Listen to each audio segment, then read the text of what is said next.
Well, anyway, thank you all for coming. Any questions?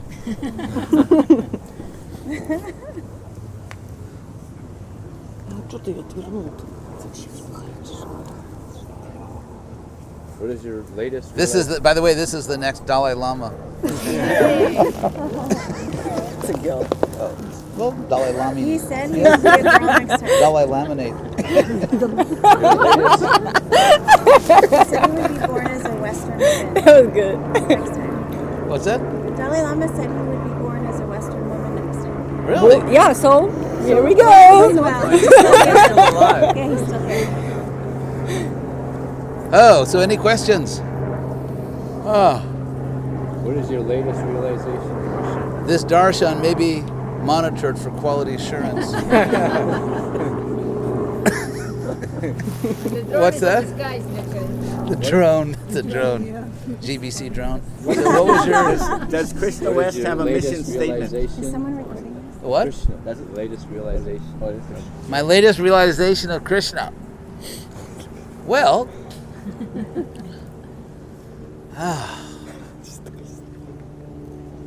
as we were chanting, I was just realizing that Krishna is everywhere here. Actually, as I was chanting, it reminded me of when I was a brahmachari. And, of course, I couldn't really make a living as a brahmachari, so I had to take sannyas, but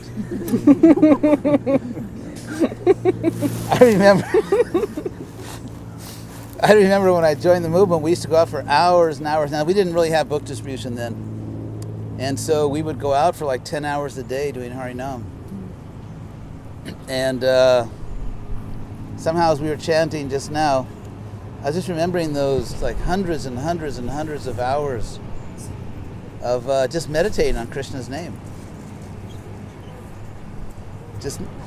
So it was just going down the streets in Berkeley, and then we couldn't make a lot of money in Berkeley because it's just a college town. So at a certain point, we would go to San Francisco every day and do Sankirtan there, because we do Sankirtan with Jayananda and Madhudvisa, and they had an amazing group there. So, but that's how I started in Krishna consciousness, just literally like 8-10 hours a day, 6 days a week, just chanting Hare Krishna and selling people fine incense. God, it was like torture. Because I had absolutely like zero inclination to go out in the street and sell things to people. And we had this temple commander, Sankirtan leader, Chitsukananda. And he was like really charming, and he would just tell me, this is how you do it. And he would just literally go dancing up. I remember a couple, we were on Telegraph Avenue in Berkeley, and this young couple just came by, walking by the street, and he literally danced up to them and just like put the incense under their nose like that. This is just like that, and they bought it, so then he said, now you try it. So another person came, and I tried to put the incense, and he said, get out of my way. Get that incense out of my face.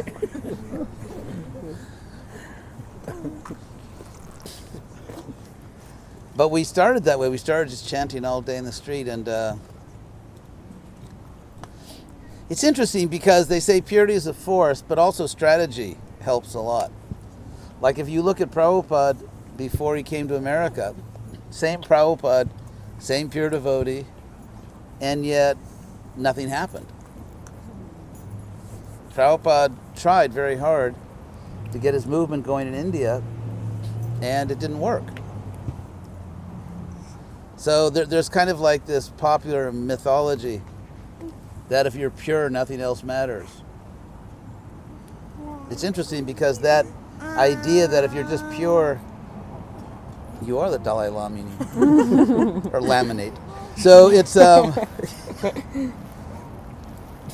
idea that all that matters is purity. If you're pure, everything else will happen automatically. Really, people that say that are ignoring the real world, ignoring Prabhupada's own life. Actually, what really happens when you're pure is that Krishna gives you the right strategy.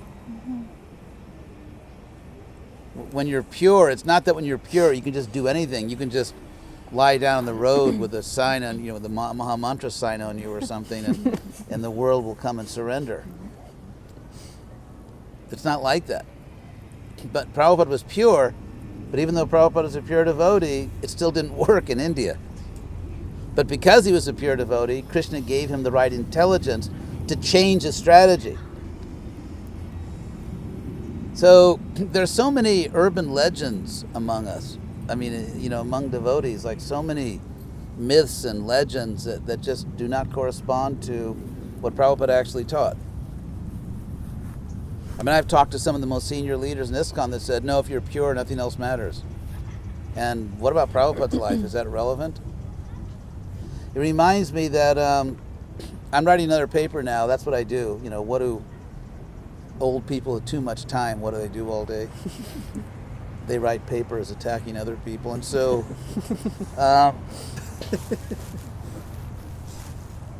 it's interesting because take the case of Paul the Apostle. Kind of got himself to be apostle. But anyway, Paul is without question the most influential person in the formation of the Christian church. There are 27 books in the New Testament. There are 27 books. And 13 of them, which is basically half, are letters written by Paul. So how is it that Paul, because there were other apostles, there was Peter, you know, Pietra, it means rock. So Jesus said, you are the rock upon which I'll build my church. So actually, Peter was kind of like the GBC chairman. And then you had all these other apostles. You had James, the brother of Jesus. So why out of 27 books in the New Testament, 13 of them are letters from Paul, and another one is written by Paul's secretary, who was named Luke. And another book is the book of the Acts of the Apostles, the book of Acts, in which the main person is Paul. So out of 27 books in the New Testament, 15 of them are basically either written by Paul or books in which Paul is important, or his viewpoint is important, because he basically he created Jesus West. And the Jesus movement, it wasn't even called Christianity yet. I mean, Christianity was a later term. But the Jesus movement, I mean, was just a small band of people in Jerusalem who were literally starving. Because for various historical reasons, I mean, I could go into the whole history, but for various reasons, they weren't making it. After Jesus was crucified, whether he went to Kashmir or Glastonbury, England, or to the right hand of God, he wasn't in Israel. And so, anyway, when Jesus was gone, they just couldn't, the preaching was very bad. The government was against them, and no one believed in them, because the word Messiah actually is a political military term. I don't know if you realize that. There was an interesting book that just came out, sort of a scholarly book called Zealot. Got a lot of attention a couple of years ago. The word Messiah is a military term. The word Messiah, the Hebrew word Messiah, which in Greek, because the New Testament was written in Greek, because Greek was the English of its time, the word Messiah in Greek is Christos. So that's actually what the word Christ, and what that word means, Messiah, Messiah in Hebrew, or Christos in Greek, is the anointed one, which like in Sanskrit, Abhisheka, the one who's received Abhisheka, or in Sanskrit, Abhishekta. So who was anointed in ancient Jewish culture? Who was anointed? Who was the Messiah? It was the king. And so all these terms that were attributed to Jesus, such as the Messiah, the only begotten Son of God, because we're all children of God, but we're created.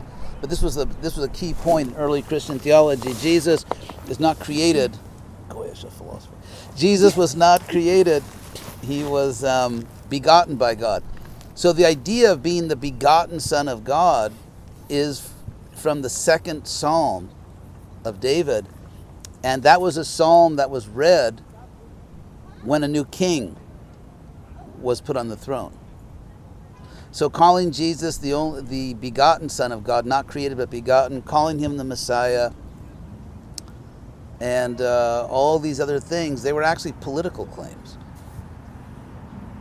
Because the Messiah in ancient Israeli culture was it was a leader who would rise up in time of foreign oppression, specifically foreign oppression, and defeat the enemies of Israel and restore their freedom. And so, for example, the quintessential Messiah was David, King David. And that's why in two of the books of the four Gospels, there's actually a sort of very, how should I put it, unsuccessful attempt made to genealogically trace Jesus back to King David. I don't even know why I'm going to this. I'll get back to the main point in a second, but I just think it's interesting. Also, we have very clear evidence that even though Jesus himself may not have been a political figure, he was surrounded by a militia. Because this was a time when the Romans, of course, occupied Israel. The Roman government was very unpopular. Before the time of Jesus, or the time Jesus was born, there was a king called Herod, who was a Jewish king. The Romans used him as a client king, so they wouldn't have to get their hands messy. They just, okay, Herod, you rule your crazy people and just send the taxes in. So after Herod died, his sons were so dysfunctional, just fought with each other, that Rome had to reclassify Israel. Rather than have a client king, they had to put it under direct Roman rule, and so which was extremely unpopular with the Jews. And so they sent a Roman governor to directly rule Israel, and his name was Pontius Pilate. So because of that, and that all happened during the life of Jesus, the Roman government was very unpopular.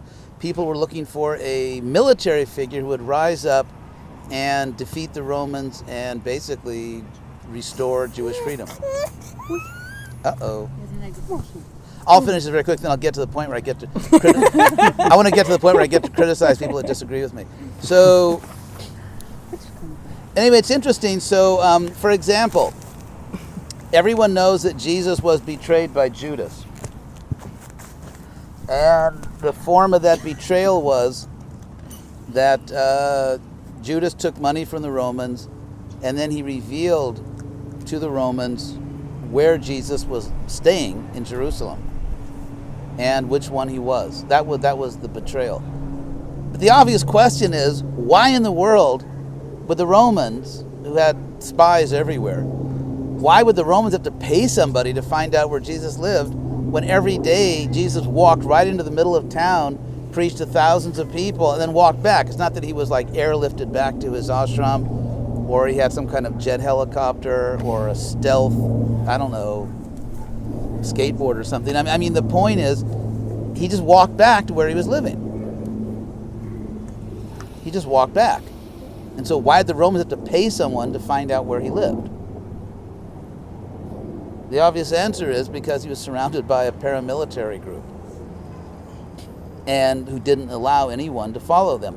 The obvious proof is that when the Romans actually came there after the Last Supper and approached Jesus, what happens? Peter, who's the leader of the group, immediately pulls a knife out and stabs one of the Roman soldiers, cuts his ear off.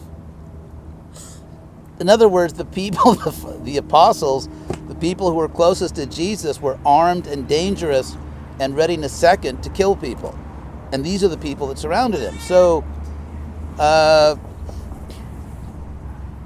why did I bring up all that? But anyway, I guess in one sense I want to show the sort of the great instability that of the process of historical transmission, that the process by which knowledge of Jesus came down to us was not stable, for the simple reason that his direct followers were illiterate peasants.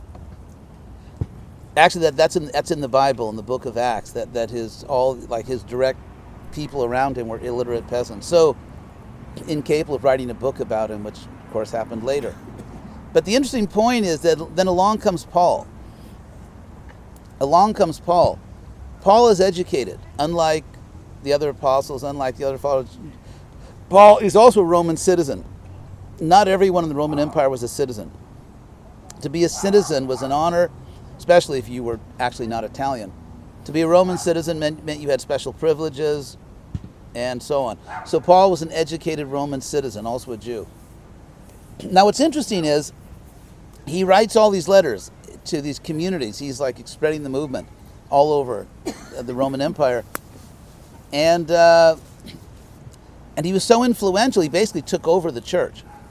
That's why over half the books of the New Testament, or either almost half of them, are his letters, and then 2 more are written either by an assistant of his or about him. Because basically he took it over. It became his church. And the reason he did that, of course, is because he was preaching to Gentiles. He was making hundreds and thousands of devotees, whereas the people who just were only preaching, like were following Jesus in the sense of only preaching to Jews, couldn't really make devotees. And so it basically became his church. And if you look at the way the New Testament is organized, first you get the 4 Gospels, which are directly the life of Jesus. Then you get the book of Acts of the Apostles. That's the 5th book. And the 6th book, the very next book, it begins the letters of Paul. And so in other words, Paul is obviously the guy. And the first book of Paul, or the first letter, is the letter to the Romans. What's interesting about the letter to the Romans is, among other things, number one, it's by far it's the longest letter. It's considered to be, even by, for example, I'm preparing a paper in which I'm using some of this, but if you look at the website of the United States Council of Bishops of the Roman Catholic Church, this is the website of the bishops of this country. So it's the official website. And they say that the obvious, what everyone says, that the book of Romans is Paul's main theological statement. It's in the first book to the Romans, that Paul lays out his philosophy and explains like what we believe, what our philosophy is, and the significance of Jesus systematically. And it had basically it became the teaching of the church. But what's very interesting about this is, and now here's the interesting part, is that Paul never quotes Jesus. You cannot tell from reading Paul's letters how much he really knew about Jesus. Because in the book of Romans, he never quotes Jesus. And he never talks about the life of Jesus. The only thing he says about the life of Jesus is that he's crucified. And that's really all Paul's interested in. Because you are saved not the way Jesus taught you to be saved. You're not saved by loving God, with all your heart, soul, and might, loving your neighbor as yourself. You're not saved, as Jesus says in another place, by treating the least of my people, by how you treat the least of my people and so on. But you're saved. None of that will save you, actually. What actually saves you is believing Paul's interpretation of the crucifixion.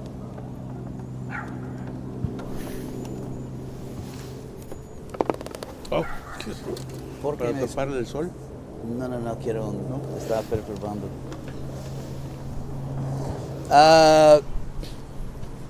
In other words, what really you should focus on is not the life of Jesus, but the death of Jesus. His death is much more important than his life. It's very interesting. Actually, I'm going to just put this in the shade a little more. So here you have this leader who practically created the Christian church. I mean, if you Google Paulianity, like instead of Christianity, there's like unlimited articles about this. So, never quotes Jesus, never talks about the life of Jesus, and we just don't know whether he even knew about the life of Jesus, or if he even knew what Jesus taught. We just don't know. So,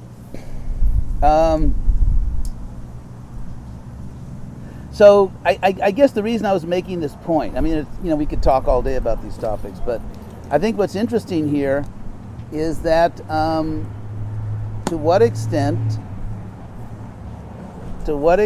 are we actually... Hey, Vijay, you're not going to listen? Oh, Shanghai. To what extent to what extent are we actually presenting Prabhupada as he is? I just wrote a paper in which I had to deal with one of the most senior leaders of ISKCON, saying, Prabhupada said this, and Prabhupada didn't want that, and Prabhupada wanted the other thing. And then I just showed, just by quoting Prabhupada, that actually the truth is very different. Truth is actually very different.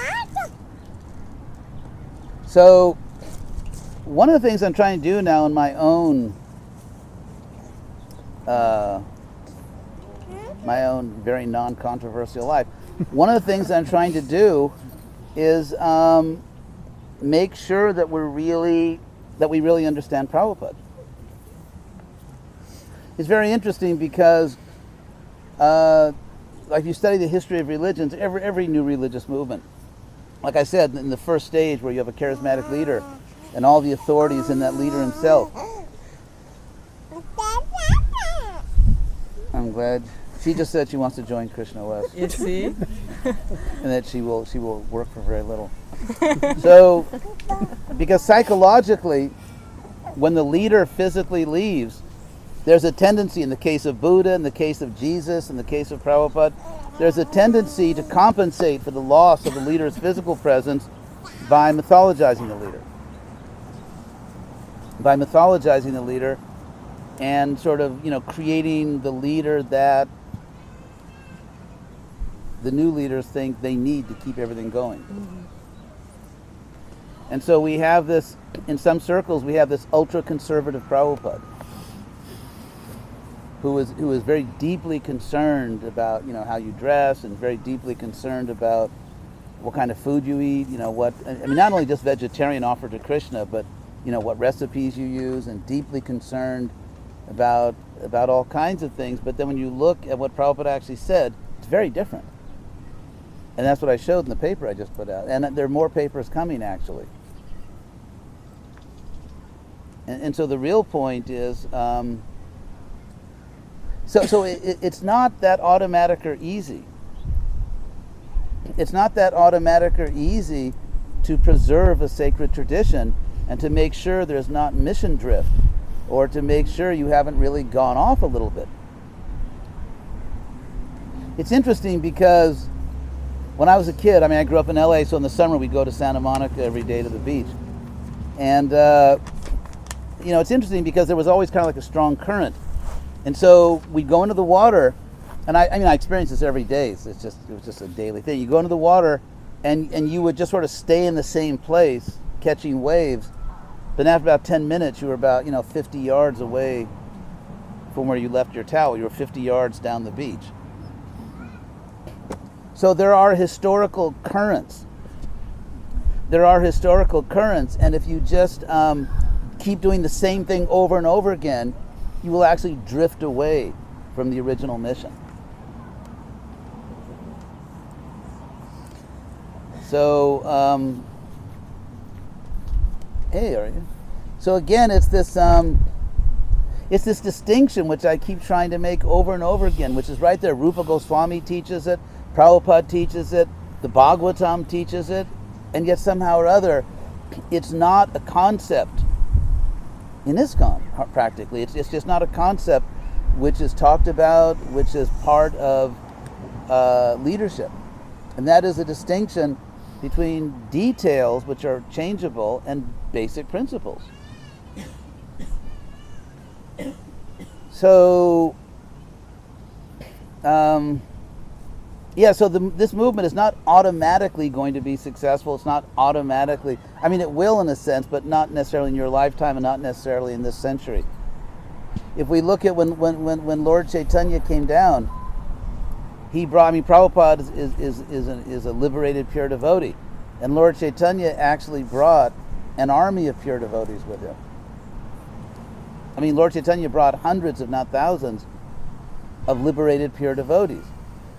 And they preached, and they built a powerful movement. And yet after a time, when those generations of pure devotees were gone, the movement collapsed. The movement collapsed, for more than a century, maybe 2 centuries. until the great devotees came back again. You know, Bhaktivinoda Thakur, Bhaktisanta Prabhupada, Gorky Shore. So the question, so it's not like, I mean, to say that history cannot repeat itself would be naive and just, I mean, on what basis would you say that? On what basis could you assure us that history will not repeat itself? That the movement, at least in the Western world, cannot vanish again for centuries. I mean, when I say vanish, there, you know, there was someone. It's like, for example, in Jaipur, when Aurangzeb, I guess at the latter part of the 1600s, he attacked Vrindavan, this crazy, evil Mughal ruler. You know, destroying temples, attacking the devotees, and so they fled to Jaipur. And so there were devotees, like, for example, in the 1700s. Even the late 1700s, you have Baladev Vidyabhushan in Jaipur there. And there were devotees, but in terms of a powerful movement, that was gone. So the reason I am doing what I'm doing is because anyone that's trained, seriously trained as a historian, knows that, you know, there's trouble. There are real historical dangers. And as far as I can see, the most important question is never asked. It's not the ultimate question is not how do you do a nice program to reach these people, or how do you do a nice program to reach those people, whether they're yoga teachers or whether they're, you know, this group or that group or this subculture or that subculture. I mean, that's all nice, that's all good, but it seems to me that there's a prior and more fundamental question, which is, according to history, according to social science, how do you build a successful world religion? Because all of our little niche programs, this niche, that niche, and the other niche, ultimately will not save the movement if there's not a movement that people actually want to join. We can build hundreds of bridge programs, but if people don't want to go to the other side of the bridge, it won't help. If people like one side of the bridge, but they're not comfortable on the other side of the bridge, they don't cross the bridge. They'll just camp out at the foot of the bridge, but they won't cross it. And that's what we're actually seeing. Just like in a temple not far from here, a bhakti center for Western people closed down. So we're actually seeing that. People will come to the foot of a bridge, but that doesn't mean they're going to cross it. You know, people are not that stupid. They actually look to see what's on the other side of the bridge. And the reason people cross bridges is because they want to get to the other side. It's like, why did the chicken cross the road? To get to the other side. Why did the chicken cross the bridge? To get to the other side. So that's the point. Unless both sides of the bridge are attractive, people won't cross it. And that's actually what we're seeing. So we need to ask these basic questions and look at history and look at social science. And anyway, that's what I'm trying to do. I'm trying to, like those cartoons you see with some guy in a robe carrying a sign, the world's going to end, repent. You know, I have my apocalyptic vision. But that's basically what I'm trying to do. But if you look at a corporation that's not doing well, one of the inevitable symptoms are, let's say there's some big problem with the corporation, it's not doing well. The problem is not the problem. The problem is that someone's talking about the problem.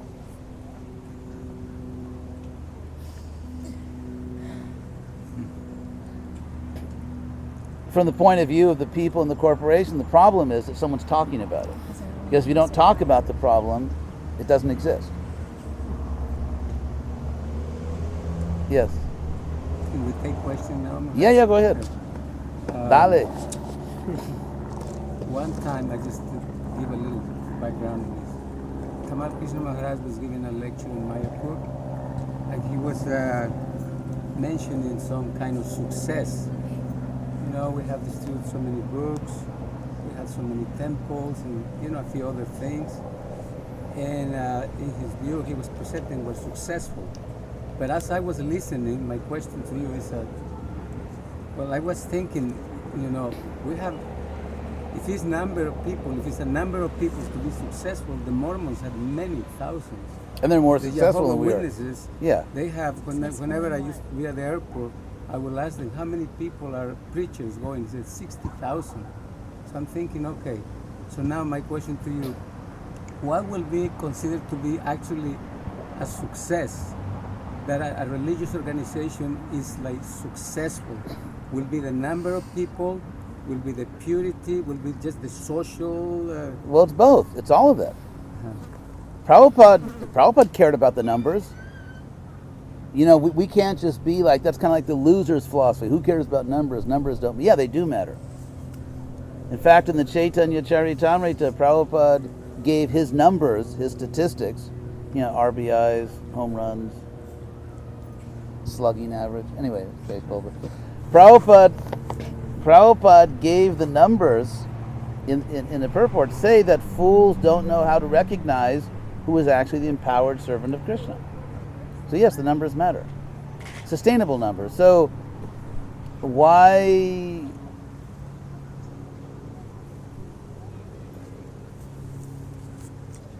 Yeah, the numbers matter. And to be very honest, if we're allowed to speak the truth, I guess I am, because it's a public park. It's a drone. It's a drone?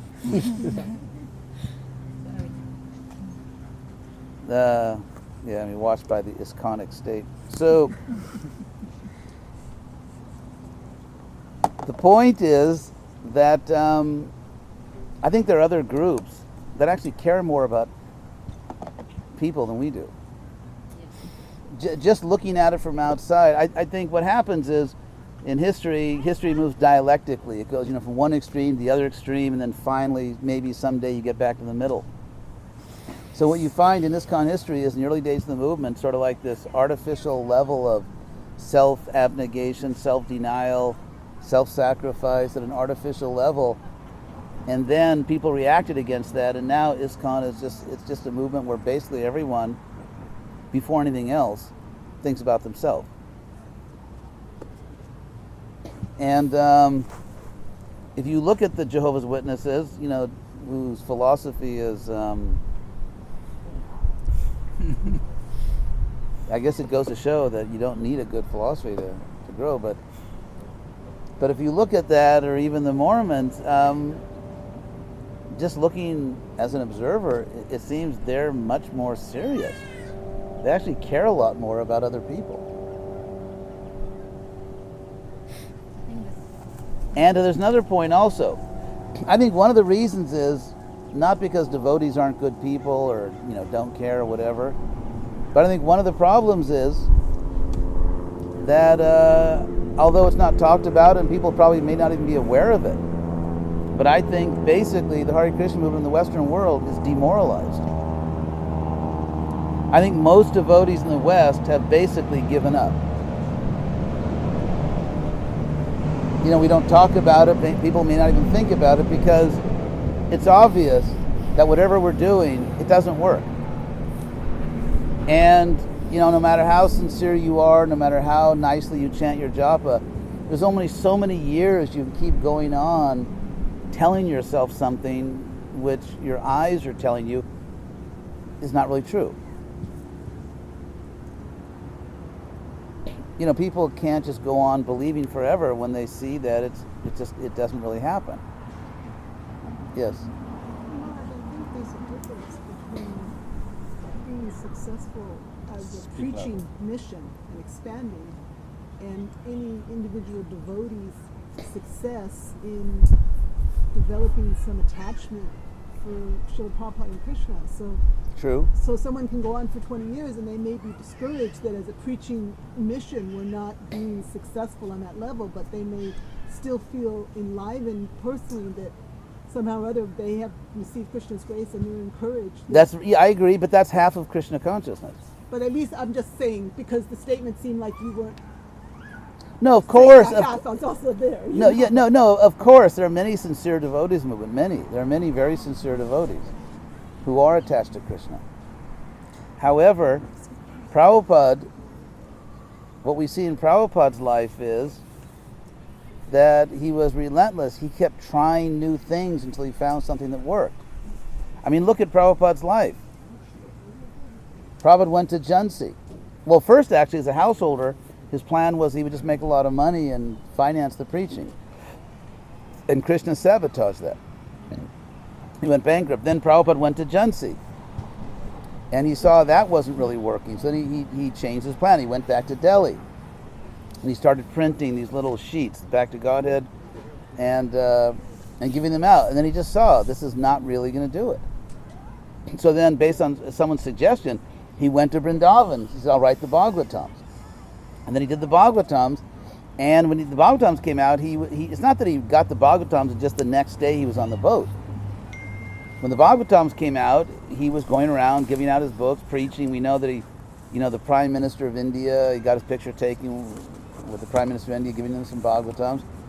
But he just saw this isn't still not working. So then he came to America. And when he came to America, he went to Butler.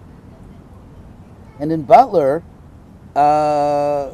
if you look at the history of Prabhupada, in the beginning, we have no clear indication that Prabhupada planned to leave there.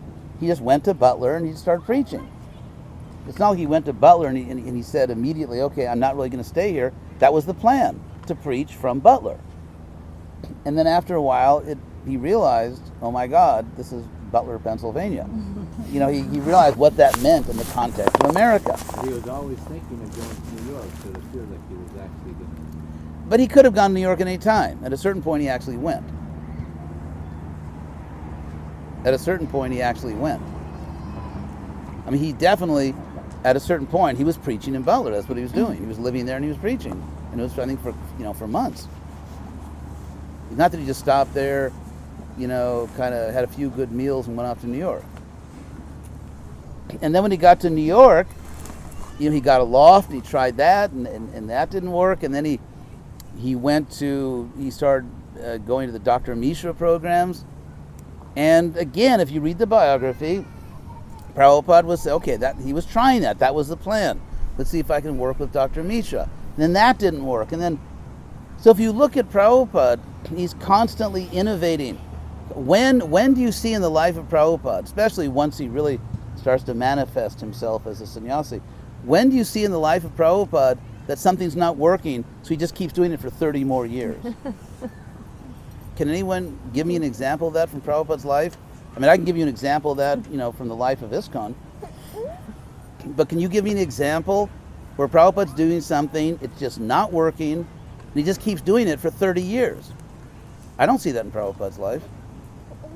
Teacher, but Prabhupada was alone and he could understand what was going on in that direction. So it's much easier to move along. That what? He was alone, so he could make those decisions and move everything he wanted, whatever, because he was not dependent. Now we have to convince 30 people that we are not doing right. And for some people, being right means selling 20 books. For another people, just that somebody is attached to preachers. So it's not the same one vision like a Prabhupada had, the flexibility and the openness to make a decision because he was guided by Krishna. But now we have these 30 devotees. No, but I think that is a serious misunderstanding of what Prabhupada actually set up. I think that's and it's good you brought that up.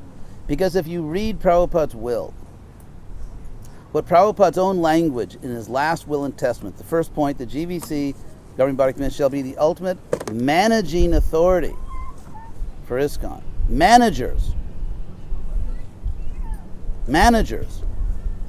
Not God on earth, not dictators, managers. And if you actually go and read what Prabhupada says about his intention for the GBC, it's number one, that they not interfere with local preaching, that they, allow people to the freedom within Prabhupada's program to develop their programs. So do I need to be approved within Prabhupada's guidelines to go out and do a program? No, I don't. Prabhupada makes it very clear over and over and over again that the duty of the GBC is simply to make sure it's an ISKCON program. It's like, are we preaching the right philosophy? Is it Prabhupada's teachings? Is it the same spiritual program? Chanting Hare Krishna, not chanting some new mantra. That's all. Is it bona fide? In the simple sense of the word. If it is, don't bother people. Obviously, if there's disputes, if it's like this, people are fighting or something, someone has to make peace. But if we really go back and see what was Prabhupada's intention, how Prabhupada defines these things, Prabhupada wanted to set up a society of Brahmins, not Shudras. A community where the leader says, you don't have to think, I'll do the thinking, I'll make all the decisions, I don't want anyone speaking out unless they agree with me. That's called a Shudra community. That's a Shudra community. That's not a Brahmin community. So it's very interesting that some people that consider themselves very conservative and, protecting what Prabhupada really wanted, as if Prabhupada was also an ultra-conservative like them, as if. And I showed in my paper the real Prabhupada, by quoting Prabhupada dozens of times what Prabhupada actually said. And yet what could be a greater deviation? What could be of greater violence to Prabhupada's mission than to treat Brahmins like Shudras? And to shut them up and tell them not to think.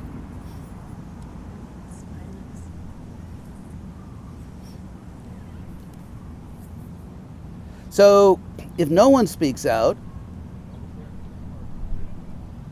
it's interesting because I remember one time Prabhupada wrote a letter to us. It was I can't remember, maybe 75 or something, around then. And there was a big problem in the New York temple because the leader there, he was a real tyrant. He was like, sort of a bully, telling everyone what to do. And then it turned out he himself was fallen. And so some devotees organized basically to throw him out. And then other devotees didn't want to criticize, didn't want to be involved. And so there was like this dispute. Like some devotees took action, some didn't. And then Prabhupada wrote a very interesting letter. He said both positions were understandable and acceptable for Vaishnava. There are Vaishnavas who don't want to get involved in those things, don't want to criticize. Yeah. And also correcting. Yeah, but the people who told the truth and spoke out and helped to correct things, Prabhupada also praised them. So it's not a question that everyone has to be forced into becoming an activist. But at the same time, in fact, if you look at Prabhupada's own statements, Prabhupada writes a letter saying, if people criticize the GBC, what is Prabhupada's conclusion? That the GBC is not behaving properly. There's actually a letter from Prabhupada where he points out that it's their duty to act in such a way that people are not unhappy and don't all criticize them.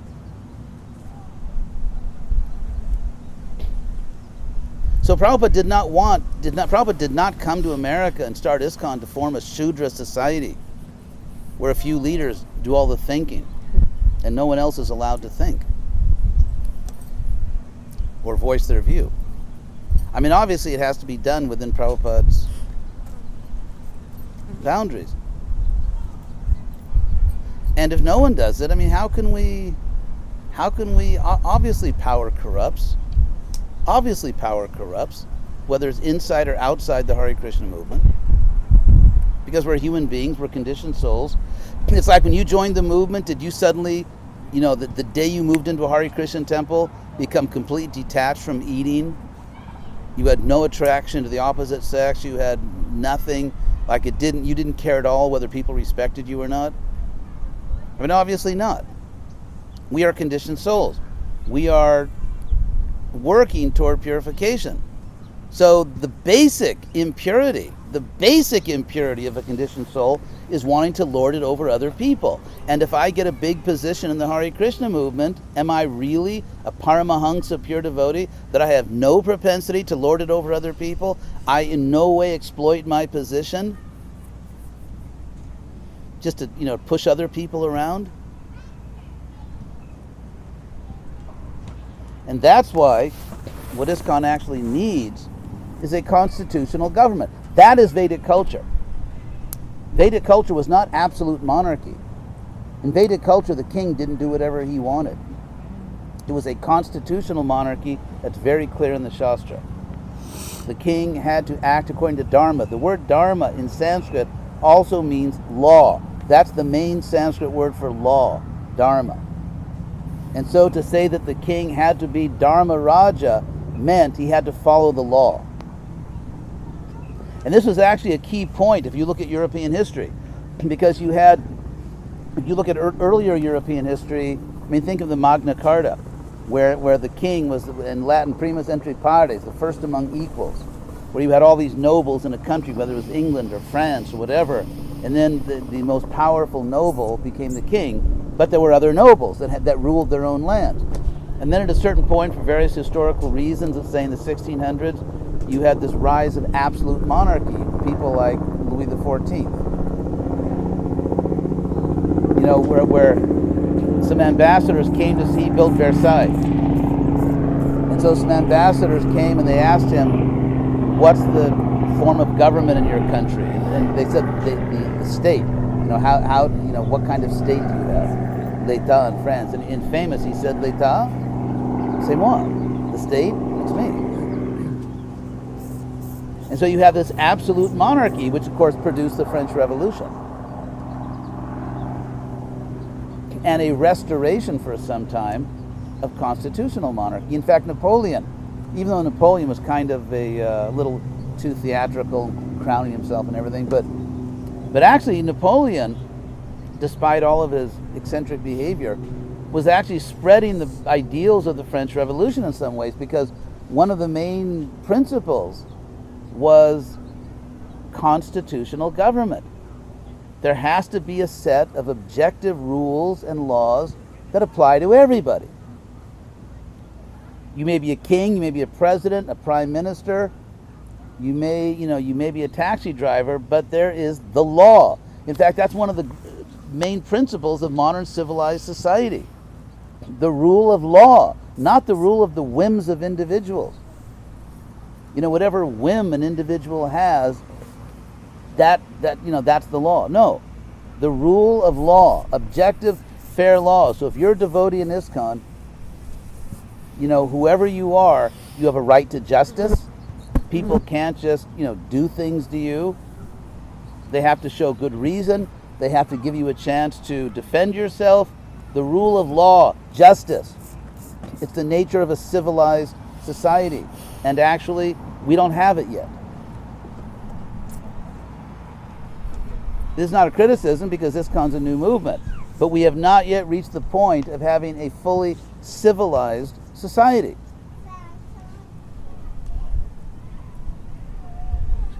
And you have people, there may be a committee, it may be a governing commission, a committee, but it still has the power to do whatever it wants without giving proper explanations, without giving accused people a right to defend themselves, without themselves following any objective principles of justice.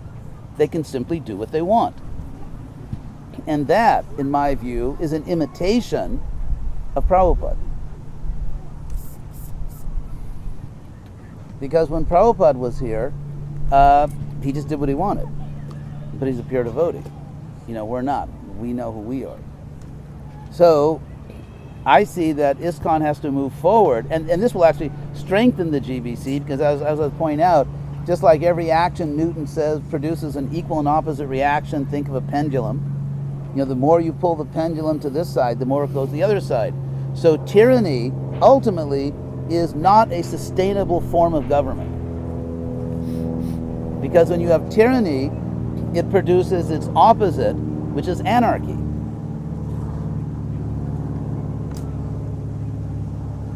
So I believe that in order to get this movement going again, because I can't imagine really, anything, what could possibly be as important as getting this movement going again? I think we need two things basically. First of all, we need to restore a complete and full understanding of who Prabhupada was and what he actually taught. No, Prabhupada was not an ultra-conservative. No, Prabhupada was not really anxious that everyone, adopt Indian culture. Even, for example, I'm finishing another paper right now in which I'm going over these things very, you could say, a scholarly way. For example, in 1967, I guess starting around September 67 till around maybe April 68, March or April 68, you had this famous incident with Kirtananda. Basically, where Kirtananda went with Prabhupada to India when Prabhupada first went back to India, and he pushed Prabhupada to give him sannyas. So Prabhupada gave him sannyas. And then right after he took sannyas, Prabhupada told him, now go to London and open a center there. And Prabhupada personally gave him money. And a letter of introduction to an English lady who was going to help us. Kirtananda disobeyed Prabhupada, took money from other devotees without Prabhupada's permission, changed his ticket, and flew straight from India back to New York. Prabhupada was shocked. If you see, what I've done is I actually went back and read all the letters. And so if you read all of Prabhupada's letters in that time, because he talks about it almost every day if you look at the letters. And Prabhupada keeps saying over and over again, I'm shocked, I'm so shocked. He keeps using that word. First of all, what really disturbed him was that Kirtananda had disobeyed him. Prabhupada was astonished because, and then Prabhupada starts saying, he pushed me to take sannyas because he thought he was as good as me or he doesn't need a guru anymore. And so Prabhupada saw that he had become proud by taking sannyas and no longer felt himself to be subordinate to Prabhupada. That's what really disturbed Prabhupada. It wasn't because Kirtananda was dressed like this or that. That was the issue. And that's what Prabhupada talks about over and over and over again. And then the next thing that happens is Kirtananda starts to grow a beard. It's interesting what Prabhupada says about that. He says in certain cases we can use beards. Prabhupada does not reject the idea of using beards. He says rarely, that's the word he uses, that in certain, special circumstances, that in certain circumstances we can use beards. However, Prabhupada says, and this is his real concern, and he says it again and again and again, I do not want people to think we are hippies. You have to remember ISKCON or the Hare Krishna movement, 26 2nd Avenue, that was Plan B. Plan A, which you can clearly see in the Lilamrita over and over and over again, is that Prabhupada wanted to reach respectable, important people in society, leaders of society, and establish a respectable adult movement. And that completely failed. No one responded, and Plan B was the hippies.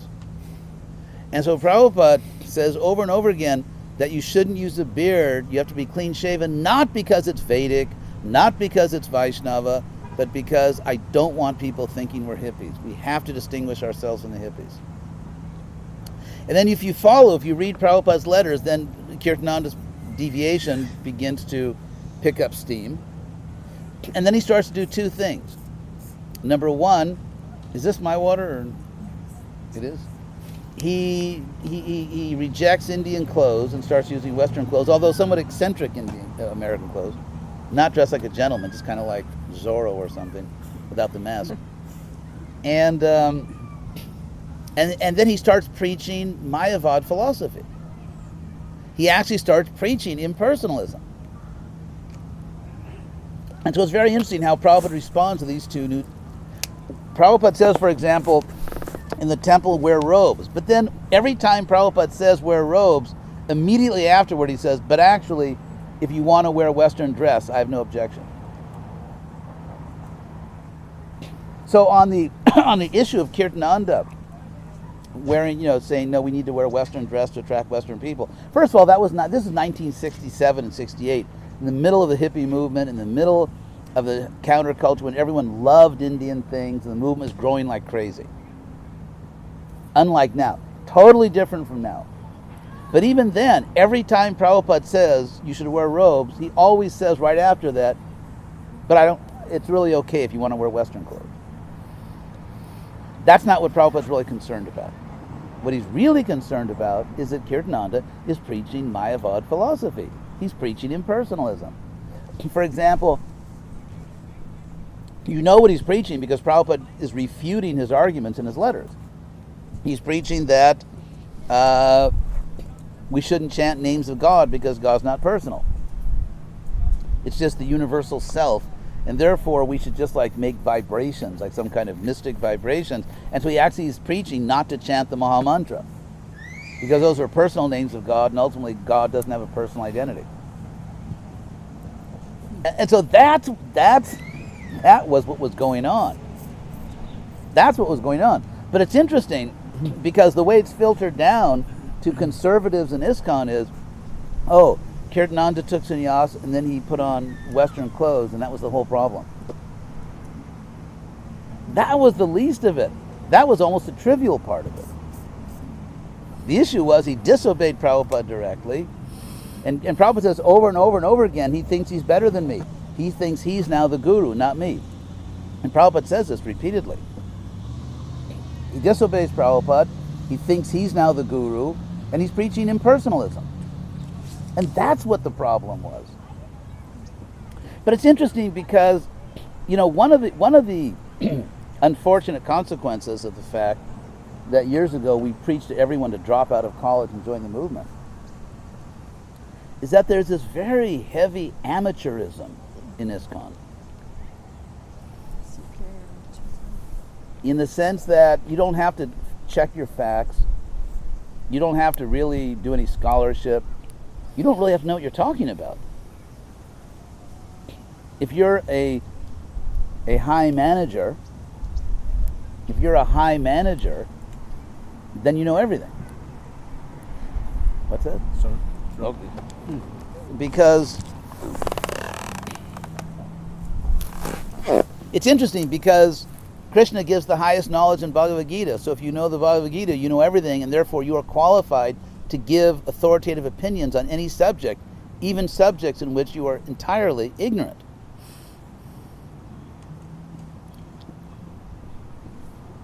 But actually, so we just don't have that habit of being scholarly, of actually checking things. And the Isopanishad says, Vidyang cha justad vedo bhayang saha. To be liberated, you have to know both. You have to know this world and the spiritual world. And so there's a lot at stake here. Is ISKCON going to become simply sort of an uneducated fundamentalist religion? Or is it actually going to present a spiritual science? Are we actually going to present a spiritual science? Are we going to successfully establish Prabhupada's mission all over the world like he wanted? Or is the movement just going to collapse everywhere outside India and maybe Russia? Or the Ukraine?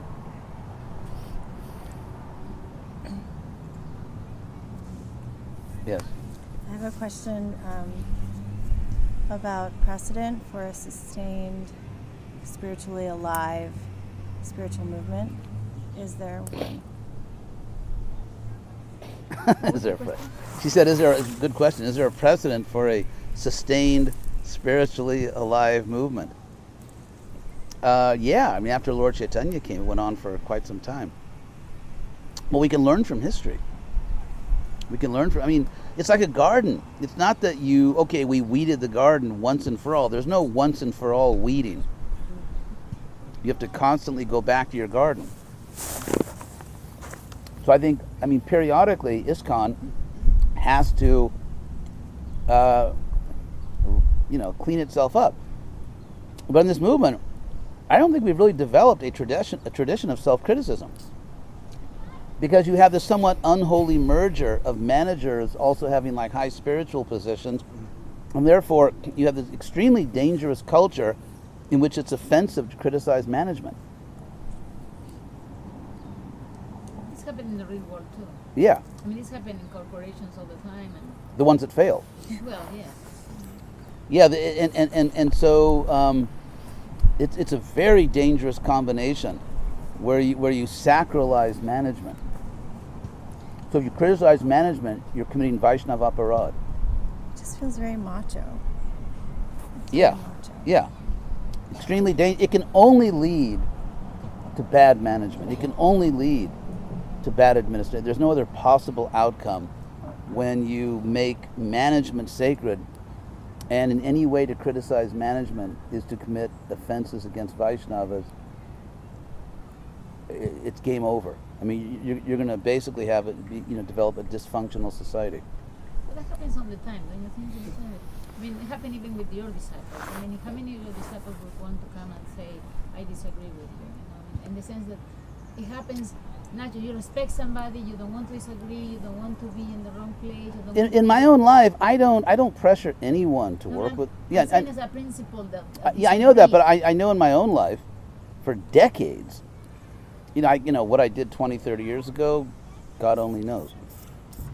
But I can say that for decades, I don't pressure people to work with me. I don't try to force myself on anyone, disciples or not, and tell them how to live their lives. If someone wants my advice, I'll give it. If someone wants to help me, I appreciate it. But I'm talking about the fact that they have the freedom to speak up and say something that they're not in agreement with. Well, they just people. They're not natural. I mean, some people like me, I'm always disagreeing, always raising my hand, always asking questions. You know me, but I do that in everywhere. Well, I've consciously not put myself in a position of management. It's just like because actually it's not Vedic. I mean, Prabhupada, he had to do everything, so he had to manage everything, which he always complained about. He didn't want to do it. But if you look at the Vedic system, there's Brahmins and Kshatriyas. And so that's why I've made a conscious decision not to be a big manager. Because I think it's not a healthy combination. But you have to manage from the background. You still have to manage. Not really. If you start doing something new. No, not really. Not really. If you look at Krishna West, for example, where there's devotees who are into it all over the world, I mean, it's amazing how many people are into it. And when I went to Europe, people kept asking me, what do we do practically in this center? And I kept saying, you have to figure it out. If I was in Norway, you're Norwegians, you have to figure out Norway. You're Germans, you're Italians, you're French. Everywhere I went, I told people, you should come up with a practical plan based on your knowledge of your country. Yeah, But it's possible, it is possible that in terms of philosophy, yes. and even applied philosophy, that someone actually gets it right. Yes. And it's not that a disciple of mine has a duty to disagree with me just for the sake of disagreeing. I mean, if they have a better idea, believe me, I would be eternally grateful to someone that had a better idea than Krishna West. Eternally grateful. Because Krishna West is actually a serious threat to my lazy intelligence. And so, I'm working too hard. So the point is, if someone has a better idea, or if someone can take Krishna West and say, oh, I'll manage it, be my guest. I'm not attached to telling other people what to do. I already had my thrills when I was young. Believe me, at this point in my life, I have no desire to tell anyone else what to do. I'm simply thinking of Prabhupada. I'm not thinking of your perspective, but the people's perspective. I'm talking about people being quiet and not talking and not standing up and not speaking up. I'm talking not necessarily your perspective, but when somebody is in a figure of authority and a spiritual leader, the general public will submit themselves down, and they will not speak up in the fact even they see something wrong. But also because what he was saying about that there's a culture that it's not all right to do that. That's So- not, Well, frankly, I get advice all the time from disciples that work with me. I have developed relationships with many disciples, and they're intelligent and they're committed, and I get advice all the time like, you shouldn't have done that, or you shouldn't have said that, or next time you should do it this way. On that practical level, I get advice constantly from people around me. no, I know, and I think I have been one of them many times. What I'm talking about is how to change the culture, because you're talking about the leaders, okay? And how the leaders are doing something wrong or they should change or whatever. But I'm talking about the people who are not leaders, who also have a tendency. I'm not talking about you and your disciples and the people who Yeah. relate to you, but in general. All I I'm can talking do about is, general. all I can do is try to speak the truth as I see it. And yes, not everyone's going to stand up, but some people will respond. And ultimately, what else can I do except try to speak the truth? Mark, I really agree with what you were saying about Srila Prabhupada not being as conservative as people Louder. present him. Louder, please. I don't think that Srila Prabhupada is as conservative as people present him as, but I also think that just like myself, I have individual relationships, and so people perceive me differently depending on my relationship. Srila Prabhupada's disciples also perceived him differently depending on their relationship with him and how he dealt with them individually according to their mentality.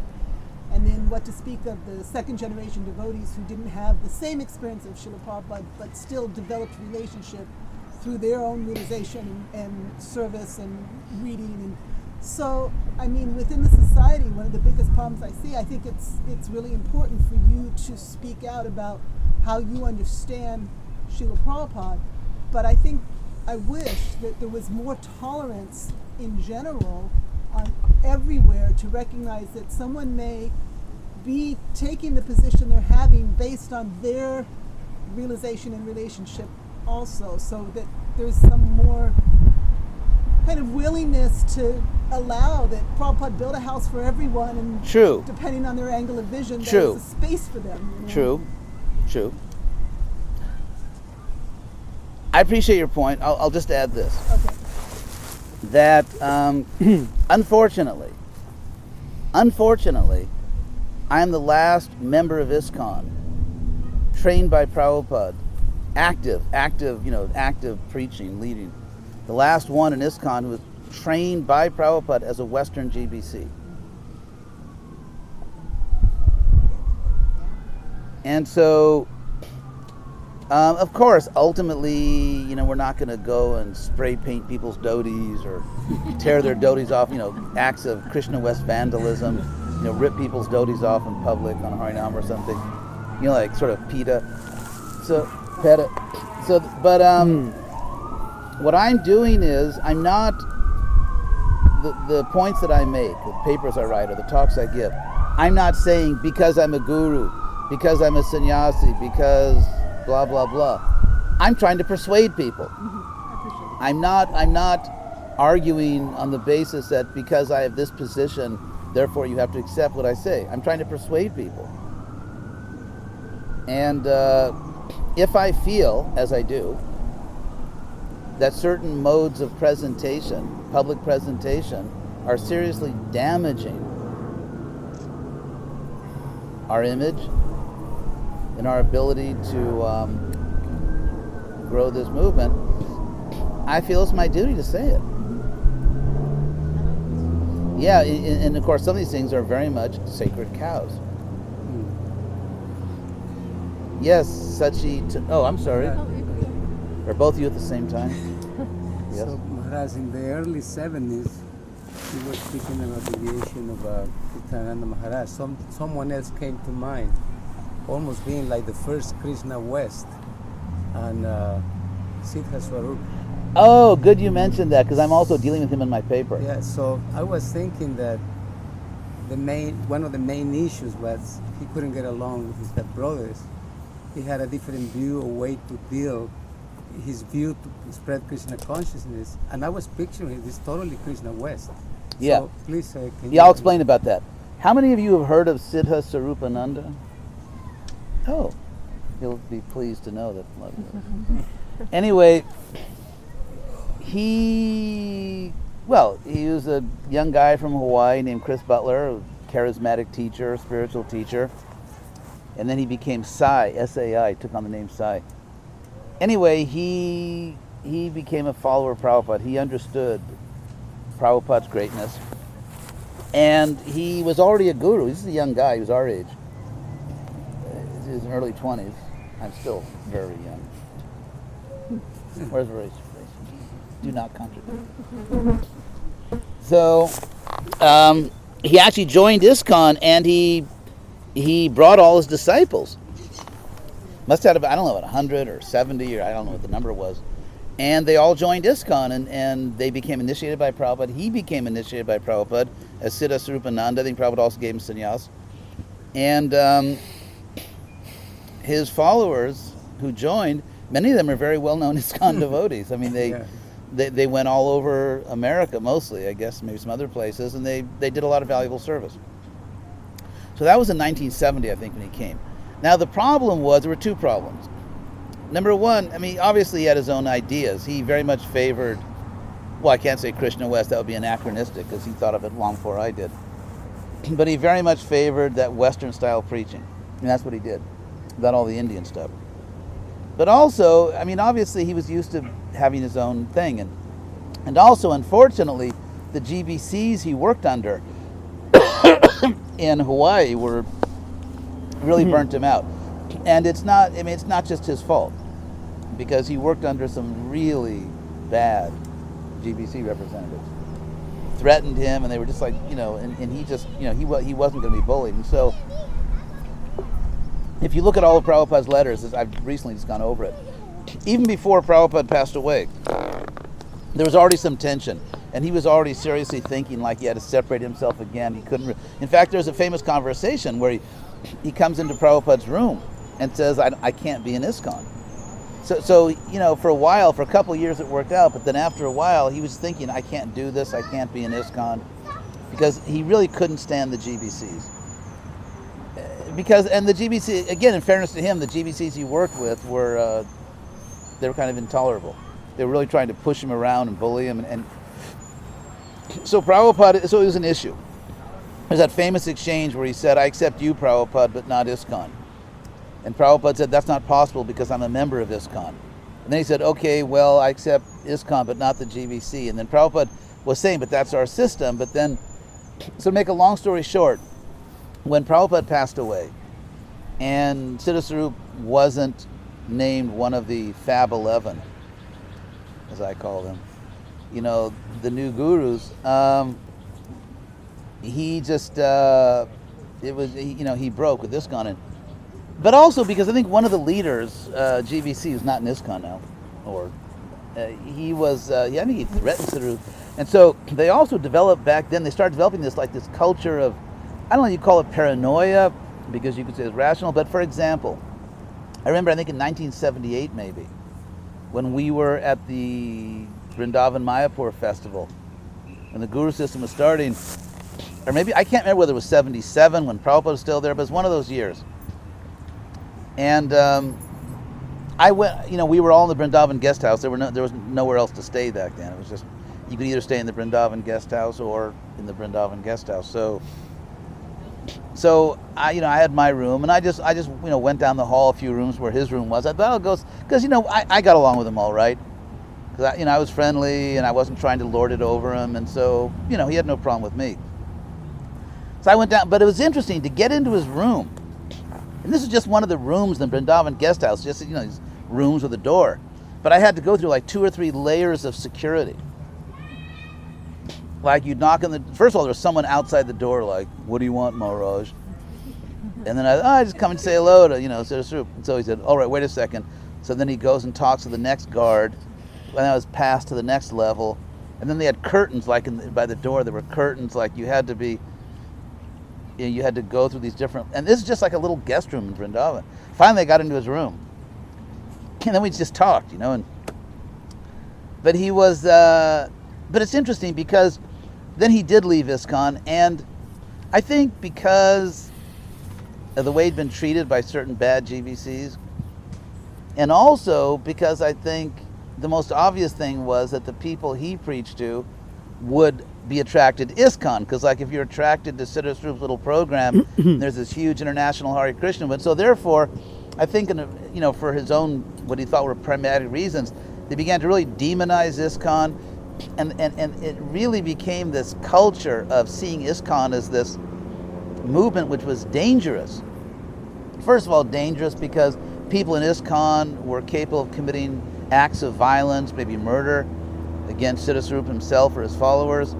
Secondly, ISKCON was dangerous because ISKCON had such a terrible reputation in the public, and the only way that they could ever succeed as if no one in the world thought they were the Hare Krishna movement. And so it's interesting, if you go to their website, they now call themselves Science of Identity Foundation. I'm thinking of changing my own name. I'm thinking of calling myself L. Ron Acharya and getting a yacht. But anyway, so The name is what got you in trouble in the first place, Maharaj. L. Ron Acharya, like that. So he, but it's interesting because if you go to their website, they never say the word Krishna. They never say the word Krishna. And I watched a few of their little video clips, which are not bad. They say like, you can chant Hari Bol or Nitai Gaur, but they don't chant Hare Krishna.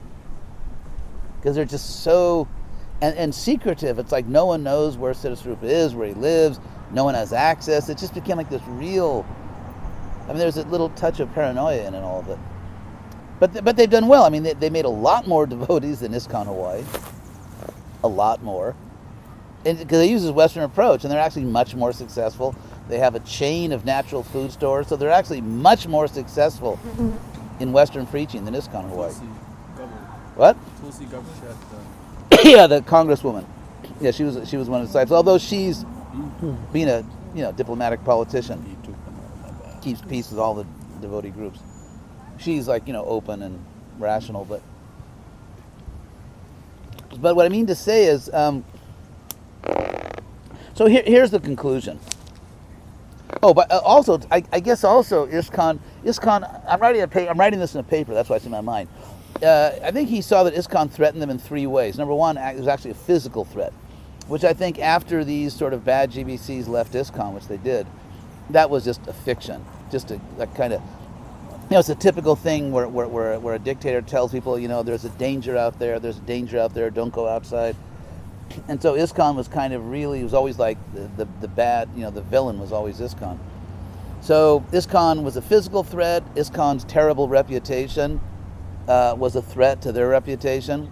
And the third thing, interestingly, was that because Siddhaswarupananda was very much like, the charismatic leader, ISKCON threatened his place in history.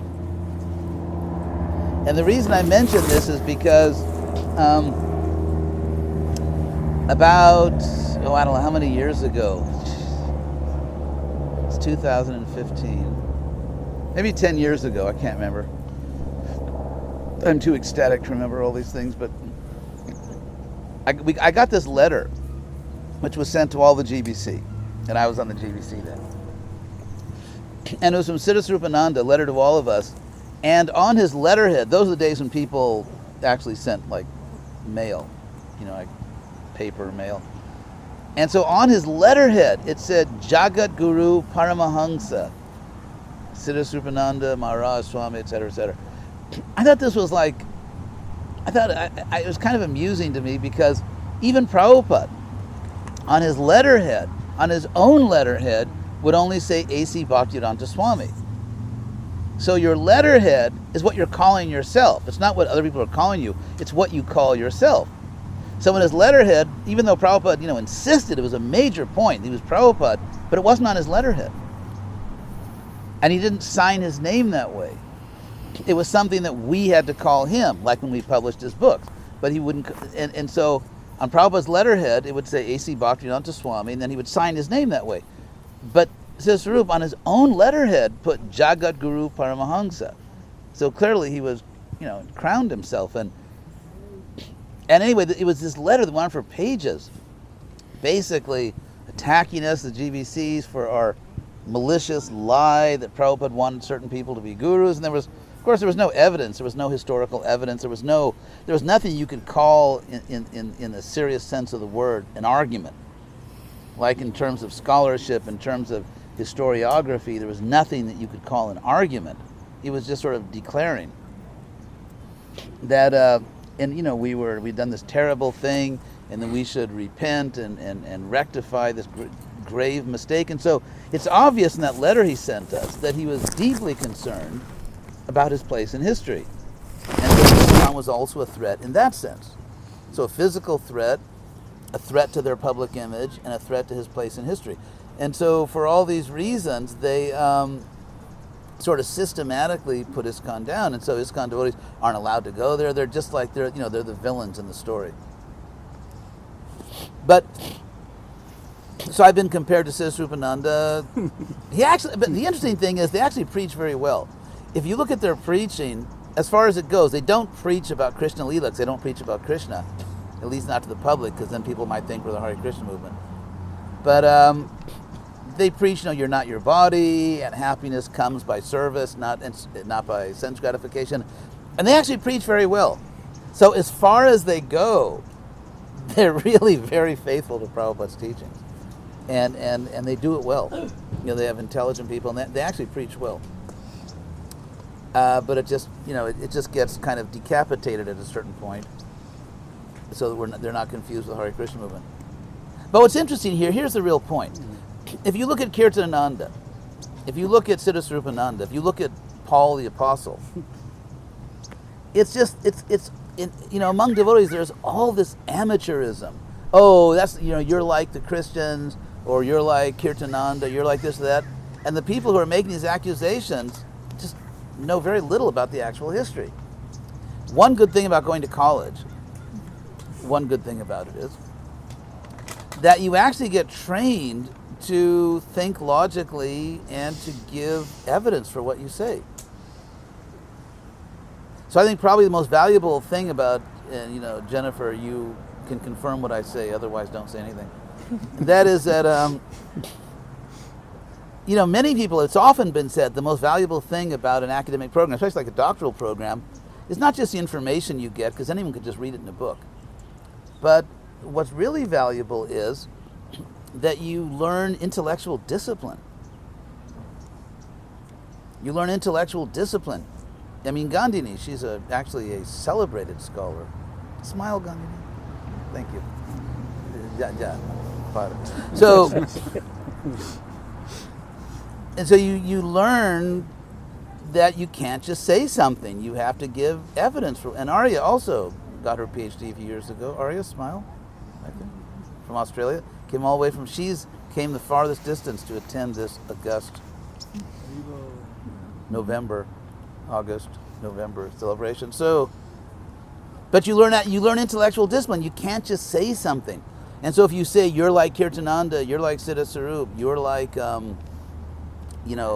Apostle Paul, do you actually know the history? Do you actually know what you're talking about? And so among people who are not academically trained, the level of discourse tends to be really sloppy, which makes my job much easier. Actually, I'm kind of grateful that it is, so I can. Yes. What if people that are in management, like the ISKCON, if they use the example of, well, Arjuna was told that he should just keep fighting because that's his duty, that's his dharma. Yeah, but he wasn't supposed to fight the Brahmins. I know, but they're seeing that their duty is supposed to be that they're supposed to manage, or that they see it as their. That's not the point. Arjuna didn't go and shoot arrows. You could say that Duryodhana was a Brahmin and Ashwatthama, and they were fighting, but they weren't fighting for management. I'm not fighting to manage anything. I'm not interfering with their management. I'm not disputing that they're supposed to manage. To say that a government is mediocre is not to say it's illegitimate. I'm not trying to take over ISKCON. I'm not trying to.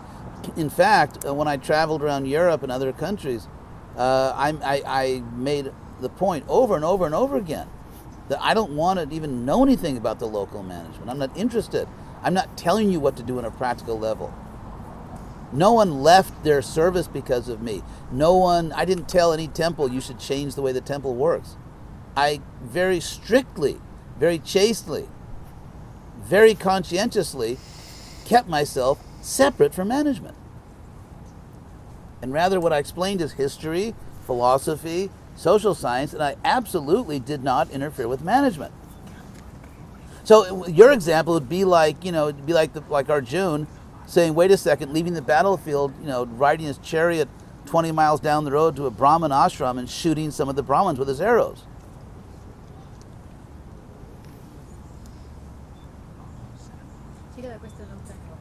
Oh, sorry, Sarah. It's okay. I have a question. The wife of Abraham.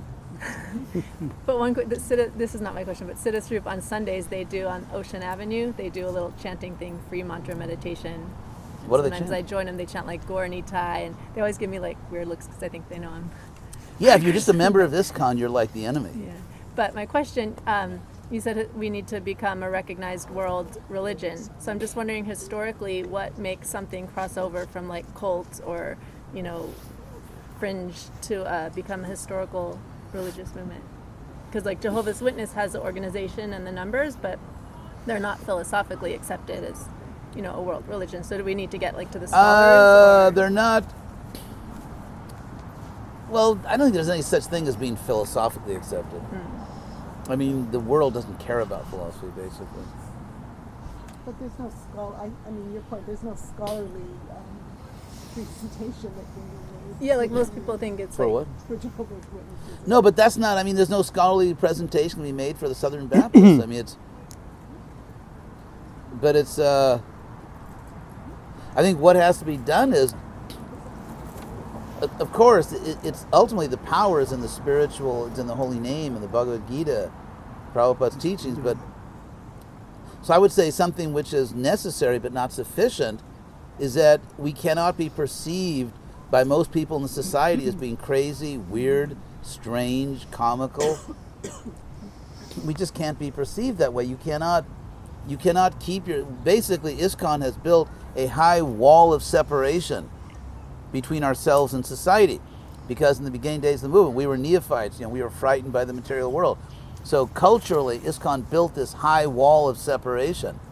So it saves us from the non-devotees, but it also saves the non-devotees from us. As I always say, ISKCON, society is a headless body, but ISKCON is a disembodied head. And so when the head gets separated from the body, it's the head that has to figure out how to make the connection. The world can't figure out how to connect to ISKCON. The world has zero interest in connecting to ISKCON. We are the ones that have to figure out how to make the connection. But, it's very interesting. Even though Prabhupada, I think it's 1919 in the Bhagavatam, 4854, where both these verses in the Bhagavatam have the phrase Desha Kala Vibhagavit, which means literally knowing the differences of time and place. And his purports are there.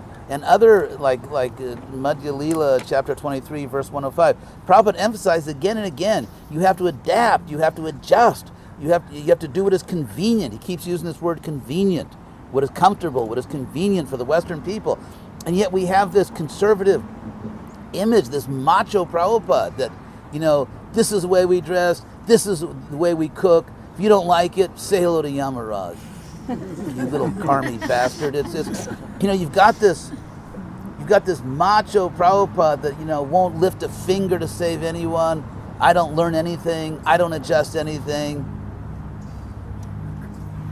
And obviously, what you have is, you have devotees who think that way, who are grossly lording it over the non-devotees, who are using the superiority of our teachings to just lord it over non-devotees and to recreate Prabhupada in their image as Prabhupada just kind of like lording it over the world. The idea that a pure devotee who's an ocean of mercy will not lift a finger to save suffering souls. I put in that paper I wrote this quote from Prabhupada, where Prabhupada said, if I have to change my dress in order to save these people, I will do it immediately. But that Prabhupada's not popular, because that Prabhupada doesn't feed our own vanity. It doesn't feed our own egotism, thinking we're better than everyone else's devotees. It's the Prabhupada that says, I don't change anything. You have to change. That's the Prabhupada that's become famous in ISKCON. And so when you see how the Hare Krishna movement has filtered Prabhupada, and some very powerful statements that Prabhupada makes are ignored, forgotten, they never made the tops of the pops. It never made the charts. Prabhupada over and over and over again expressed how eager he was to make concessions on external things in order to save people. And all those statements, and there's so many of them, were just filtered out of the Hare Krishna movement. And every statement that has swagger and sort of macho, and I didn't come to learn a damn thing, I just came to tell everybody what to do. Yay, Jai Prabhupada, that's the Prabhupada that everybody loves. And so if you look at this heavy filtering process, it tells you much more about our psychology than it does about Prabhupada. And so we need to start asking these questions, like what's wrong with us? Why have we created this artificial Prabhupada? Why have we filtered out the very statements he made that tell us how to make the movement work in 2015? The very statements that will save the Hare Krishna movement in the Western world are the ones that were filtered out, forgotten, rejected. So we really need to, because we don't have a culture of self-criticism. We don't have a culture of, because I think that, frankly, we have a lot of senior devotees who are not heavily inclined to self-criticism. And if they're not going to criticize themselves, God help you if you criticize them. So rather than just, engaging in our favorite pastime of trashing the Western world and trashing the non-devotees, it's just like when I started Krishna West, I got all this criticism from senior devotees. West, what do you mean West? That's mundane. Why not Krishna North or South? Actually, as one sannyasi said, first of all, someone has to tell this person there is no such thing as Northern culture. There's no such thing as Southern culture. And so all these people. What? I said the South would disagree. Well, yeah, I understand what you're saying. So, but what's interesting is they would criticize it's mundane to say Krishna West, and yet they forgot Prabhupada's pranam mantra. Prabhupada uses the word West in his own pranam mantra, Paschatya Desha Tarine. And so people think it's somehow offensive and mundane to single out the West as being especially important. That's what Prabhupada did. And everyone, that's the little, I call it the bliss bubble. Everyone lives in the bliss bubble, where you see these, you see these on YouTube. You can see as many as you want. Devotees go out on Harinam, they're in the bliss bubble. They're ecstatic, they're chanting, dancing, the public is not interested, the public is walking by, people are like, ooh. And yet the devotees are just in ecstasy. They really think they're winning. They really think they're winning.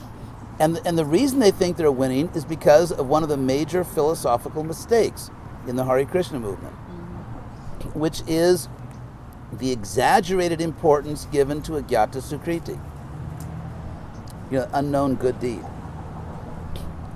Prabhupada said, if they just touch a book, if they just eat prasadam, or if they just hear the holy name, yes, there's benefit.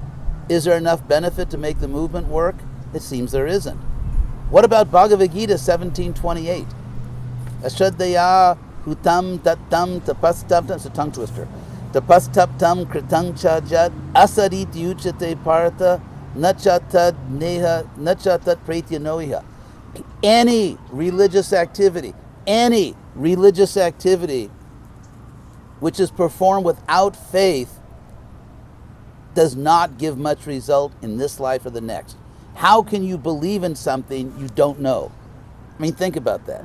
Can you believe in something you don't know? And so agyata means unknown.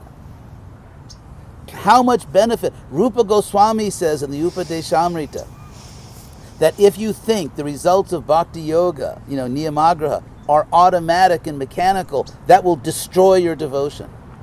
And so the entire strategy of the Hare Krishna movement in the Western world is based on an idea which Krishna rejects and which Rupa Goswami says destroys bhakti. It is what you could call, and I don't mean this jokingly, I mean it's actually the technical term, bhakti mimamsa. Karma mimamsa means the results of karma come automatically, bhakti mimamsa. But Prabhupada did say there's benefit. There is benefit. But if you look at Shastra, what you find is the benefit of Agyata Sukriti is always just a little extra thing. Take the case of a Jamila. In the 6th canto, where it talks so much about how he got, was just by chanting unknowingly the holy name. The life of Ajamila simply demonstrates the truth of Krishna's statement in chapter 2 of Bhagavad Gita, Neha Bikramanashosti. There's no loss or diminution. Ajamila, everyone says Ajamil, which sounds like a Vedic breakfast cereal. When I get up, I take Ajamil. So, anyway, so in the case, Ajamila was actually an advanced Vaishnava. And because he chanted, he was simply restored to the position he had earned by conscious chanting. His actual advancement was made not unconsciously. Ajamila's actual advancement was made consciously by Bhakti Yoga. But then he fell down. And so the Vishnu Dutas put him back in the position that he had earned by conscious Bhakti Yoga. So you have this perfect storm of dysfunctionality where the devotees go out and believe that it's just automatic, it's mechanical. That whether the public likes or doesn't like what we're doing is absolutely irrelevant. It's absolutely irrelevant because it's automatic. I have a question. Yes, Maharaj. yes. What would you suggest as a good step forward? What kind of things would you think respect we should non-devotees, take them seriously, and do Harinam in a way that actually they like. What about things like, businesses? How you seem to go forward, like you think of businesses or Varnashram, or how we're supposed to develop so that we can actually... Well, frankly, if we were making devotees, we would have that problem. In other words, if we had money, let's say like in the old days, I remember when I had a big zone, back in the days when Prabhus were Prabhus, when Maharajas were Maharajas, I remember that, we had money, we had men or women, we had people. And so if we wanted to do something, we just did it because we had staff, we had resources. So the thing is, right now, there's nothing to decide because who has discretionary capital? Who has, I've got some extra really intelligent devotees that want to do something, you want me to send them over there to help you? Who's got that? So I think if we start, God himself reciprocates. Vijay, quote that verse. Yes, Yeyata Manprabhu. God himself. If we don't respect the non-devotees, why are they going to respect us? Do you think they know? Do you think they don't know we don't respect them? Do you think they're really that stupid that they don't know that we could not care less what they think? That when we go out in Harinam, if they think we're strange or they don't feel comfortable, and we could not care less. You think they don't know that? If you walk into a room and someone in that room doesn't care about you, don't you know it? The non-devotees are reciprocating our complete contempt for them. We care about non-devotees only as a philosophical category. Save the fallen souls. Yeah, also I think many world religions are very successful because they care about the well-being of those. Much more, In all respect, we care about the soul. Caring the soul and everything else, let it collapse, don't worry about it. We do have those hospice things coming up now. What is it? Who is it here that... Someone had a question here? Can I ask something, Achara? Oh, I'm sorry. First Swargi, and then Ikshwaku. Okay. Thanks, I Achara. actually have a friend who grew up with devotees, and he told me recently that he doesn't like being called a party. Like that, anytime he hears that, he actually becomes offended by it because somehow he's seen that as a very negative thing, despite the fact that he's not. Yes. We should use the F word, fruitive worker. Yeah. And then the other thing, something I overheard, and I just wanted your opinion on, it was during the month of Kartik, there's devotees that had programs at their home. Yes. And I came to the temple just to offer a candle, and then I was going to someone's home for a program, and I overheard someone saying how awful it was that all the devotees were over there and weren't inside the temple. And I was just curious, like, what, because obviously the mode was, it was like, not of the devotees, but like, how could you even respond to a comment like What I would say is, number one, there is something a little awful about it, but where does the awfulness lie? In other words, you could say, isn't it awful that a temple treats people in such a way that they don't want to come to the temple? I mean, that's like saying, if you run a corporation, you're selling some product. All the people that are going to the program, they come to the temple. They all come to the temple. Yeah, they all come to the temple. It's just that one particular night, there's prasad. Yeah. Every night. Every night. Yeah, they've been, and that's sort of a plan, like that's a plan that someone has done to have householders have programs. It's something they started a few years ago. Every night during Kartik, some devotee right near the temple there, just across the street. So that's fine. Somewhere else. Yeah, so what's the problem? Do you see a problem with that, Vijay? Vijay does not see a problem with it. What? Yes, I mean, and that's why it's like, but why is that a bad thing? That The person that said that was a little, Yeah, just because one person said something. I think that particular devotee made the same comment to me, and I see that he serves a particular purpose that benefits himself. Yeah. I knew that. So yeah, just because one person says something doesn't make it an issue. It benefits himself. So Ishwaku? Yeah, you were explaining that. And then maybe we'll take some time off and. Yeah. But am I neglecting the duties by going to someone's program? Prabhupada constantly went to home programs. If you look at Prabhupada in India, that's all he ever did. He went every day to home programs. But he also said, right, that the devotees that live near a temple should support the temple program. Yes, and the leaders of the temple should support the devotees. Yeah, There should be so an atmosphere where live too everyone far feels away. valued, and people. It's interesting because Prabhupada said that Los Angeles, he specifically said, should be a place where people are trained to go out all around the world as leaders. And so we can count how many leaders were trained in Los Angeles in the last 30 years to go out and spread the movement. Anyway, I'll let you come up with your own numbers. So I think it's not just a question. It's not just a question. Yeah, the temples are the temples, but it's also a question. We're competing for the hearts and minds of conditioned souls, whether they're devotees or not devotees. And so it seems to me the attitude of a temple should be constantly trying to do a better job, constantly trying to be more attractive, make people more comfortable, make them feel more empowered, more responsible.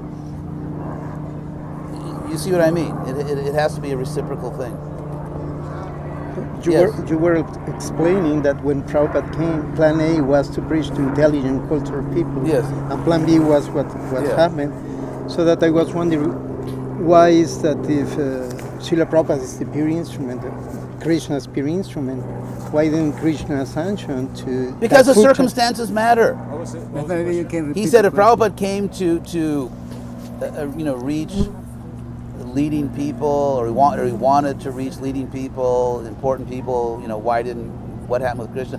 Obviously, Krishna had some plan, but at the same time, Prabhupada,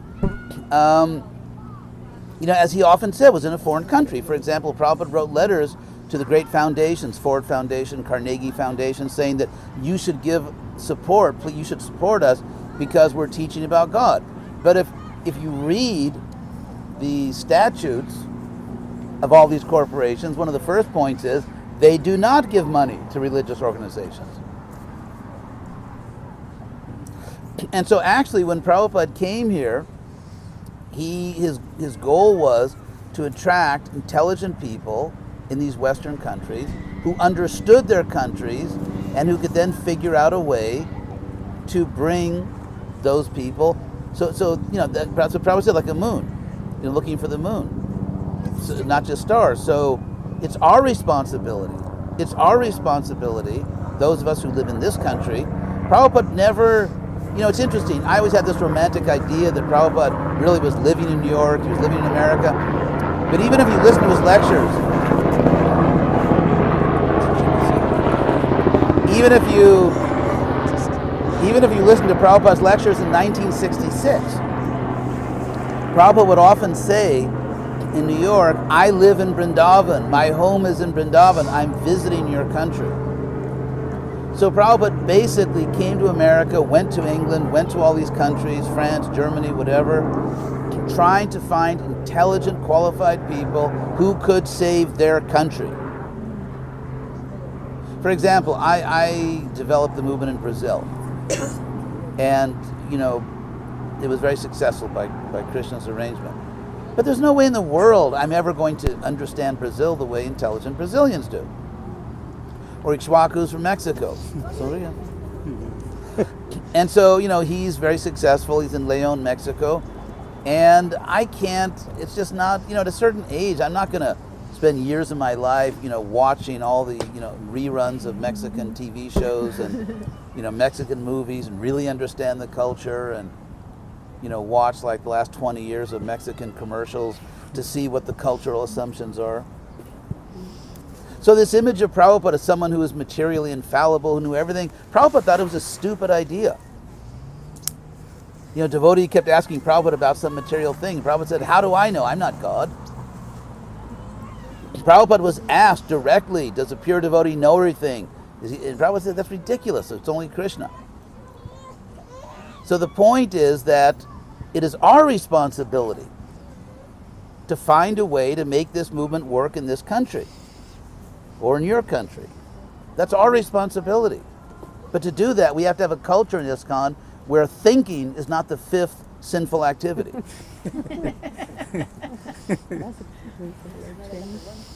I was told by a prominent ISKCON leader, temple president, that I don't want the devotees in this temple thinking too much.